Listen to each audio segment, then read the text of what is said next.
Sakay ng motorboat, isa-isang sinuyod ng Dagupan City LGU ang mga island barangay sa Dagupan City. Kabilang kasi ang mga barangay na ito sa mga labis na naapektuhan ng mga nagdaang bagyo at umiiral pa ring habagat. Kanilang bitbit ang mga family food packs sa mga residente.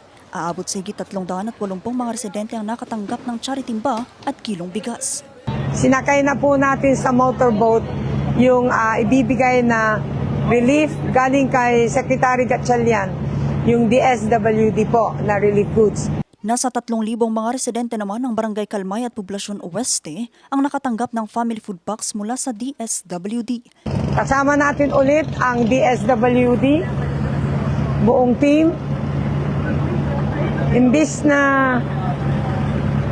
na pupunta sa bayan ang island barangays, tayo po ang nagre-reach out sa kanila. Ang mga ito ay bahagi ng tuloy-tuloy na relief efforts para sa mga patuloy naman ng relief operations sa Dagupan.